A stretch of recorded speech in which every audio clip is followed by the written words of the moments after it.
Hey YouTube. Well, there's nothing like the sweet victory of success, and that's what we've got here.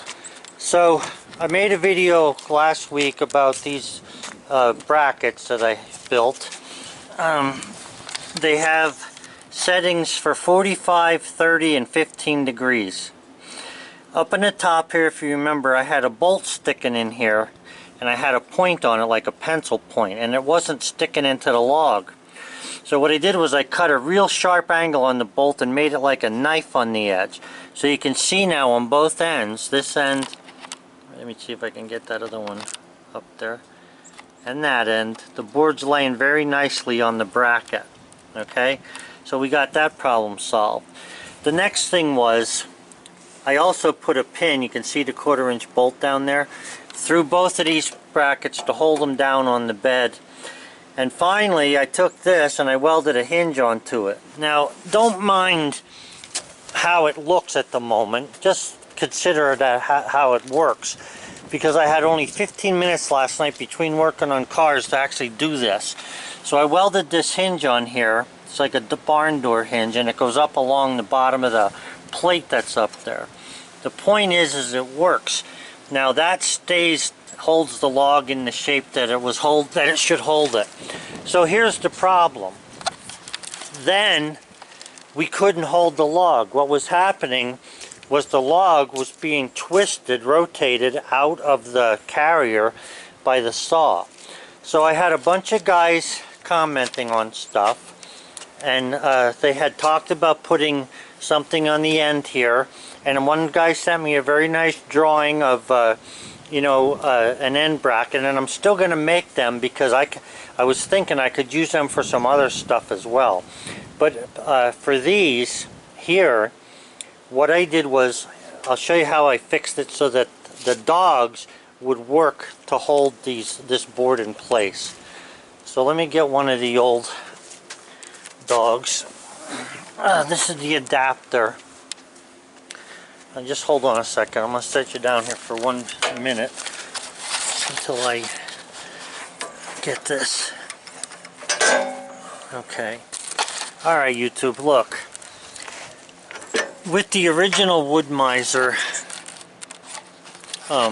mill, with the year I have, I don't know if everyone's like this, but I have this one. So what you do is you take this adapter, I've showed it before, and this adapter here is made that this flat piece is even with the bottom of the top of the bed here when you're cutting your last slab, your last 1-inch slab. And the height of this then, it looks like it's about, I don't know, 1/2 inch. So it gives you another 1/2 inch clearance to be able to cut over top of this last slab. So that's what that last slab is, 1 inch. Well, what was happening here was I was trying to get these dogs to grab a hold of this log, but I was trying to grab it down here. Okay, so if you look at that, you'll see what's happening as you. Let me get the camera up there. I was trying to get this to hold the log here. As you tighten it, it wants to ride down. Okay, so it wasn't holding anything. So here's what I did, and this worked out really nice. I'll show you the two of them are different sizes, and there's a reason for that. So instead of having that adapter made like Woodmizer had it, which is good for its intended purposes, I did the reverse of that. I put a 1-inch hole in to go over the bolt. So now you go over the bolt, and the edge of this shoulder here, and I'll show you on the edge, digs into the wood, makes a space for it to hang on to, and it holds it down. And that has solved my problem. That solved the problem of the wood riding up, as well as putting the pin in down at the bottom and putting the hinge on that. So now I can cut radial cuts and get perfectly cut Quartersawn boards out of this. So for all the different ideas that could have worked, this is the simplest, that I could come up with, and it works just fine. Now, I wish I would have had two pieces of 2-inch aluminum, but I didn't. I only had that little scrap plus this one. But guess what? This works just as well. Cut a 1-inch hole in it, tapered the inside. That does the same thing. It grabs a hold of the wood, puts a groove in it, and keeps it down because of the way it's tapered inside here. And that's the end of the story. Now, the only other thing I got to explain to you about this yet is the theory behind the radial cuts, which I have to show you from an AutoCAD drawing in the house. I'll show that tonight. I'll make a video. But other than that, this was a success, and this works perfectly fine. And every board that comes off of this type of a setting, all the boards that come off are perfectly cut Quartersawn boards. There's no almost Quartersawn, almost rift. They are perfectly cut straight up and down. You can see them there. This is one I just took off the mill before. You can see them here. They're beautiful. Not to say that there isn't a lot of different ways to cut it. I said that from the start. But I also said that I could make sure that every cut was Quartersawn, perfectly straight. No sideways or no half rift. I wanted Quartersawn because I plan on using those 2-inch boards. If you remember, on the house I'm building up there, I need 2x2 spindles for inside the house. And I want them oak. I need them for the outside, but I'm going to use pine outside. But inside the house I want to use red oak, and this is all a pile of red oak here. That's all that is red oak. So as soon as I get done cutting up these other pieces, I'm going to put them up in the house to dry, and that's another successful tool that I've made for the Woodmizer, and it works fine. And as far as the blade goes, guys, I've gotten comments, all kind of different things about the blades, and I'm going to go simply with one thing. Keep the tension off the blade, because I believe what I told you is true in my other video. I'm keeping it off. I will keep the inside clean. I think that whoever mentioned that about cleaning the inside of the saw, and this rubber that's in here, I'll show you that. In other words, you want to keep the guides clean, you want to keep the saw blade clean, and you want to keep this rubber in here clean. I got that, and I think that's a good idea. So those are the things I'm going to do.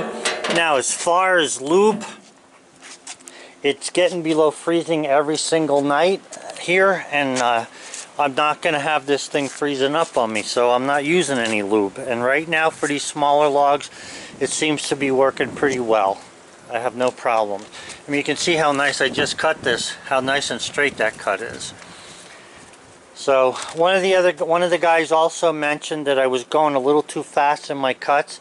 I believe he's right, and I tend to get excited when I do things because I just love it when things come together, and I was probably going too fast, and I'm going to try to slow down a little bit with the saw.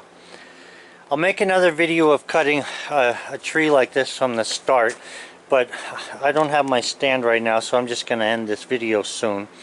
But I'm going to cut this up in Quartersawn boards, finish this one piece right here.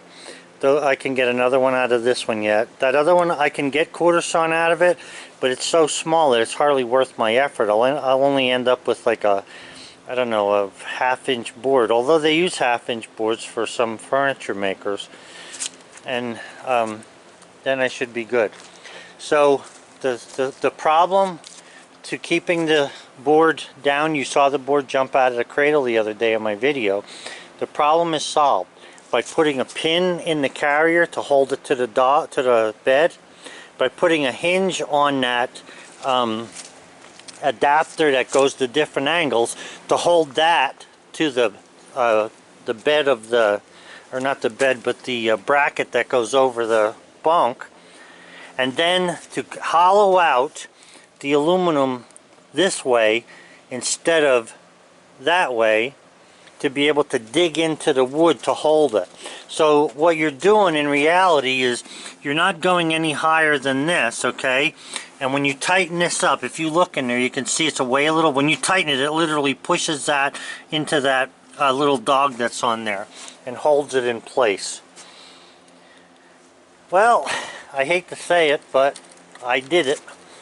And I'm going to give myself a pat on the back for being persistent. I knew it could be done. If you can figure stuff out in math, you can bring it to reality. You just have to have some imagination. But I have to thank, oh man, there's so many comments that you guys are wonderful, because I'm getting ideas for different things. This isn't the only tool I'm going to make. I got some ideas for making octagons as well, that are true octagons, not just, you know, rough shapes. But I want to try that later on, and I think I might be able to use them for making table legs and stuff, even off of the size of this Woodmizer being so big. But yeah, I think I can do that. So I'm going to end this video now, but that's what I did, and it's working out fine. I just wish I could find another piece of 2-inch aluminum. I don't like things being different, so this is what I need, and I have that one. This one's a little small, so I need a 2-inch by 2-inch piece of aluminum rod, and I'll be in good shape. It's a cold, brisk day in Pennsylvania today, Sunday, and it's bear season now, so they're not hunting today, but it is. The season started yesterday, so I hope they don't shoot any of the bear that come around here. Alright guys, have a good one. Bye. Guys, I decided to let you see me cutting this, because this way you'll know that I'm telling you the truth about how it works.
comes together.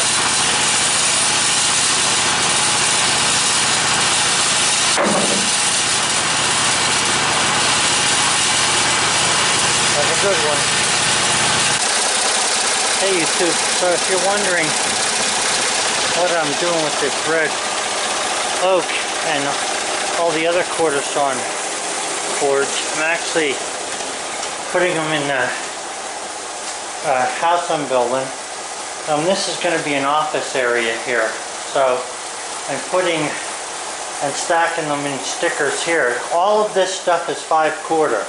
The bottom is pine. I separated with some oak stickers, and the top, I think 4 rows are all red oak. So in the summertime, I'm going to just leave this sit here all winter. In the summertime, I'll be adding to it. I need to probably come up here, I don't know, another 3 feet to have enough wood for the porch and everything. But I'm going to come up here during the summer or spring, get some fans in here and get some of this air moving, and go from there. One of the things that the inside here, there's a balcony here. That balcony that runs around there, that's where I need the red oak. I'm going to put more posts like that up in different places, but I need the red oak up there to be able to finish that handrail. So that's what I'm going to do there, and I should be in good shape. So looks like we're getting some snow out there. Alright guys, have a good one. Bye. Guys, I thought this was kind of interesting. If you look at the firewood cut in traditional slab cutting, there's some red oak there. You can see that the lines, the annual rings, go across. But if you look at the waste from all of the Quartersawn stuff that I made, even the waste is Quartersawn. I find that amazing. That's when you cut radially, that's what you end up with. There's no other ifs, ands, or buts about it. You can't get anything else but Quartersawn when you cut it radially. Well, starting to get a little bit of snow. Sun's setting. Got cleaned up over there. So, time for a break. I don't know what time it is. It's probably around 4 o'clock. I guess I gotta take Bullseye out yet. Talk to you later.